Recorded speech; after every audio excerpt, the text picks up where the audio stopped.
Good evening, everyone, and welcome back to Answers on Eschatology. My name is Dan Derry, and I'm the president of the Institute of Fulfilled Eschatology. Hey, we're in the middle of a verse-by-verse study of Matthew 24, and we are camped out on verse 30, and we are looking at the phrase where Jesus said, "Then they will see the Son of Man coming on the clouds of heaven with power and great glory." Now, in the previous video, we showed you a comparative study between Daniel 7 and Matthew 24, and we showed you that the elements contained in Matthew 24 surrounding the coming of the Son of Man, which were the persecution of the saints, the judgment of that persecutor, the establishment of the kingdom, and the time context of this generation, all surround the coming of the Son of Man in the clouds of heaven. And that's the exact same context and framework as Daniel 7. In other words, all of those elements of Matthew 24 are found in Daniel 7. Okay? Which means, like we shared last video, that Daniel 7 is definitely Matthew 24, and both Daniel 7 and Matthew 24 were fulfilled in the lifetime of Jesus' generation, in the days of the Fourth Empire. Daniel chapter 2, Daniel chapter 7. What I want to do in this video is I want to do another comparative study with Matthew 21. I want to show you Daniel 7. All those constituent elements that were in Matthew 24 are also in Matthew 21. And this will further establish the identity of the little horn.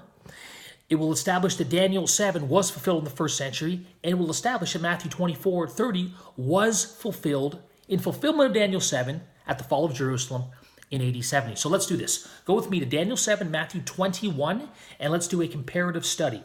So the first element we want to look at in Matthew chapter 21 is, give me a second, sorry, I didn't pull Matthew 21 up on the computer yet. So Matthew 21, let's start with Daniel 7. Daniel 7, the first element is the persecution of the saints.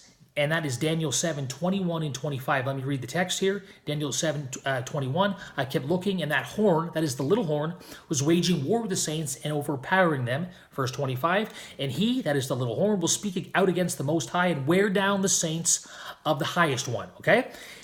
That parallel, that element is found in Matthew chapter 21 with the persecution of the saints. Matthew 21 and verses 33 down to 36. Watch this. This is the parable of the vineyard. Israel, the Lord's vineyard. Listen to this. Listen to another parable. There was a landowner who planted a vineyard and put a wall around it and dug a winepress in it and built a tower and rented it out to vine growers and went on a journey. When the time of harvest approached, he sent his slaves to the vine growers to receive his produce. The vine growers took his slaves, beat one, killed another, stoned a third, and again he sent other slaves, other group of slaves, larger than the first, and they did the same thing to them. That is the persecution of the saints. Same parallel as Daniel chapter 7. Next parallel in Daniel 7 and Matthew 21 is the judgment of those persecutors. In Daniel 7, we see that in verse 26. It says, "But the court will sit for judgment, and his dominion," that is the dominion of the little horn, "will be taken away, annihilated, and destroyed forever." That little horn that had worn out the saints and overpowered the saints was judged and destroyed. Daniel 7:26. Well, we find that parallel in Matthew chapter 21. Those who had killed the prophets, killed the servants sent to the vine growers, are judged. Matthew 21 verses 40 and 41. Watch this. "Therefore, when the owner of the vineyard comes, what will he do to those vine growers? They said to him, he will bring those wretches to a wretched end and rent out the vineyard to other vine growers who will pay him his proceeds at the proper seasons." There is the judgment of the persecutors of the saints. And notice, just like Matthew 24 and Daniel 7, in Daniel 7, the persecutors of the saints is the little horn. But in Matthew 21, the persecutors of the saints is Old Covenant, first century Jerusalem, just like in Matthew 24. Okay, next parallel in Daniel 7, obviously we have the coming of the Son of Man. That's our key text. The Son of Man coming on the clouds of heaven with power and great glory. And in Matthew 21, we have the coming of the Son of Man.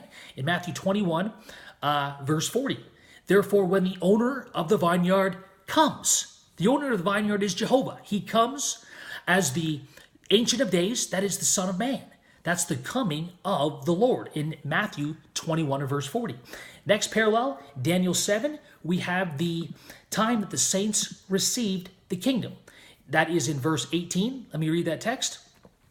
But the saints of the highest one will receive the kingdom and possess the kingdom forever and forever, for all ages to come. And verses 21 to 22 and 27, I'll read those. I kept looking, and that horn was waging war against the saints and overpowering them until the Ancient of Days came, and judgment was passed in favor of the saints of the highest one, and the time arrived when the saints took possession of the kingdom. For time's sake, I'll just stop there, but we have that perfect parallel in Matthew chapter 21. Following the judgment of the persecutors of the saints, that is Old Covenant Israel, in Matthew 21 and verse 43, this is what Jesus says, "Therefore I say to you, the kingdom of God will be taken away from you and given to another people." That is the time when the saints receive the kingdom at the judgment of those persecutors. And last and final parallel, Daniel 7, we have the time element, the element of time. Daniel chapter 2, Daniel chapter 7, those prophecies are couched in the days of the Fourth Empire. That's Rome. That means the persecution of the saints, the judgment of the little horn, the coming of the Son of Man to judge the persecutor, the time when the saints receive the kingdom, all would take place in Daniel 7 in the days of the Roman Empire, the fourth beast. Well, we have that exact same time limitation in Matthew chapter 21. Who would argue that in Matthew chapter 21, the persecution of the saints we have, those saints were being persecuted by Old Covenant Israel.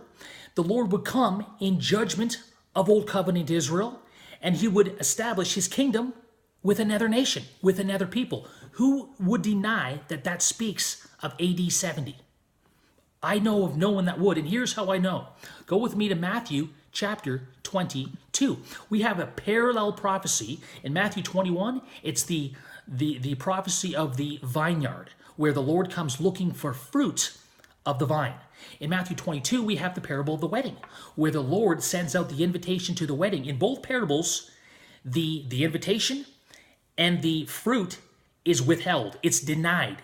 It is the invitation is spurned, and there is no fruit on the vine. And in Matthew 22, we have a parallel text. Listen to this.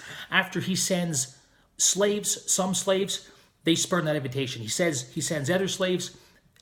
Israel spurns that invitation. And watch what happens in verses 6 and 7 of Matthew 22. "And the rest seized his slaves and mistreated them and killed them." See, in Matthew 22, we have the persecution of the saints as well. And in verse 7, "But the king was enraged, and he sent his armies and destroyed those murderers and burned their city." See, the burning of the city of Matthew 22 is the destruction of those wretches and bringing them to a wretched end of Matthew 21 and verse 40 and 41. That is the interpretation. In other words, Matthew 21 is fulfilled when the Lord would send forth his armies and burn their city. That's the destruction. That's the judgment. That is the burning of Jerusalem and the Old Covenant world and the destruction of that temple. That's Matthew 24. That's the context of Jesus' this generation. Remember in verse 2? Not one stone will be left upon another. Every one will be thrown down. Therefore, we have perfect thematic and contextual harmony between Matthew 21 and Daniel chapter 7. Both of those texts are fulfilled in the days of the first century. And since Daniel 7 is Matthew 24, that means that the coming of the Son of Man on the clouds of heaven of Daniel 7 and Matthew 24 is fulfilled in the first century at the fall of Jerusalem and the end of the Old Covenant age, when the owner of the vineyard, when the father who had given the feast for his son came in judgment of those who had withheld his fruit and of those who had spurned the wedding invitation, who had killed his servants, who had murdered his son, and the kingdom would be taken from them, and at that time will be given to another people. And we'll have more to say on Daniel 7, Matthew 24:30 next time on Answers on Eschatology. Bye for now.